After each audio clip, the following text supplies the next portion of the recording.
Many people think there is only one type of breast cancer, and so there's only one type of breast cancer treatment. In fact, there are different kinds of breast cancers, and so you may get treated in a different way compared to somebody else. In this video, I posed the question, what kind of breast cancer treatments did a group of women have, and what did they find most challenging? Let's take a listen. I've just recently had a mastectomy and reconstruction of my left breast. And yeah, I guess of them all, probably so far, the most difficult has been the mastectomy and the reconstruction. 4 weeks ago this week, actually. So I've had numerous scans and biopsies and tests and MRIs and sentinel nodes and all those kind of things. I am going to go on to have some hormonal treatment and some chemotherapy treatment. I had docetaxel or daxitoxel, and I found the side effects very, very challenging indeed. You name it, I had it, and I'm still battling with peripheral neuropathy today.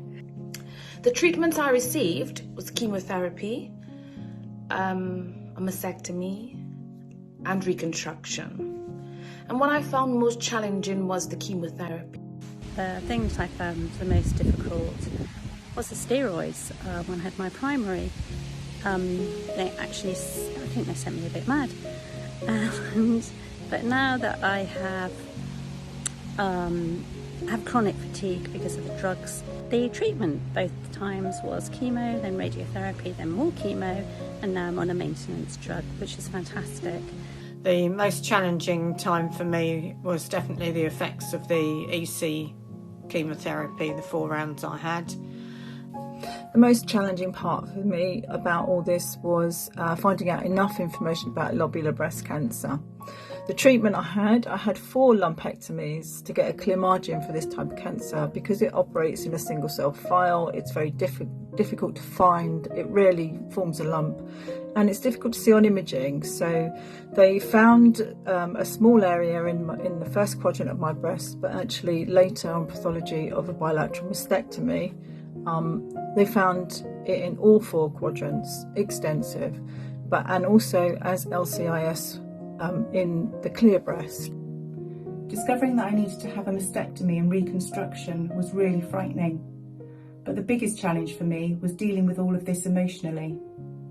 I did find chemotherapy the most difficult out of all of the treatments, because that's when I didn't recognise myself as much, and I didn't like how I felt in myself, just being really fatigued and sick all the time. My treatment plan was 7 cycles of chemotherapy.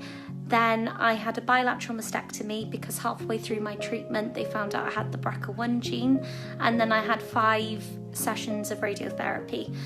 I'm awaiting reconstruction where I'm having a DIEP flap. The part that I found most challenging about the treatment was going from being a physiotherapist in a hospital treating patients to becoming a patient myself overnight.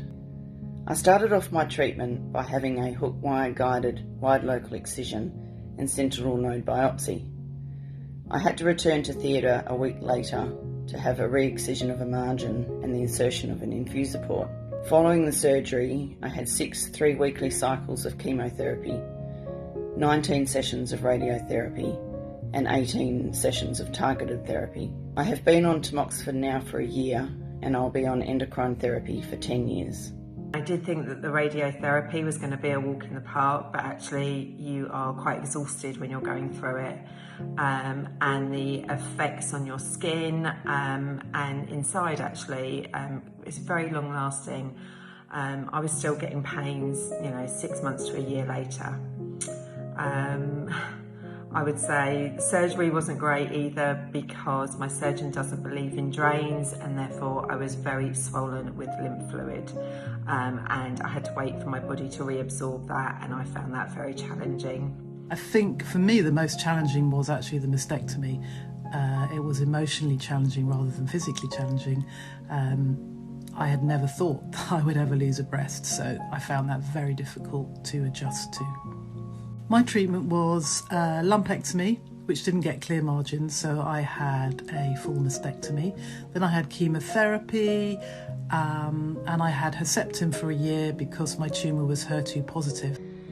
The treatments that I had were a wide local excision followed by a full mastectomy with an immediate reconstruction. I had a cellular line expandable implant, and then I took tamoxifen for a few years.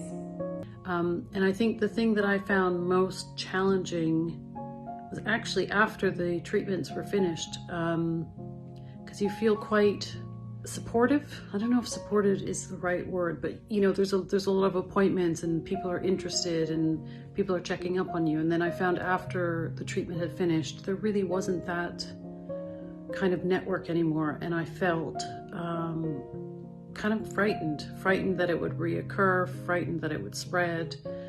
So the treatments I had were, it was hormone positive breast cancer. So I had 8 months of anti-hormone treatment. Then I had a lumpectomy. Then I had 5 weeks of radiotherapy. I had 2 operations. I had a sentinel node biopsy prior to a mastectomy. I had a mastectomy with immediate reconstruction. I also have been put on tamoxifen for 5 years, and that's probably the hardest thing at the moment, is actually dealing with the side effects of the tamoxifen. I was sort of already on HRT and had to stop because my cancer was estrogen dominant. But going sort of from that, already obviously my estrogen levels were lowering, and now being on tamoxifen and being put straight into sort of, you know, a chemically induced menopause, I'm finding the side effects quite difficult. But I'm looking at ways to ease the side effects in a more natural way, because I obviously can't use the HRT. Thank you so much to the women who were so open and willing to share their treatments as well as their challenges. Please make sure you hit the subscribe button, because in the next video, I'll be asking the question, what strategies did these women have to cope with their diagnosis? I'll see you in the next one.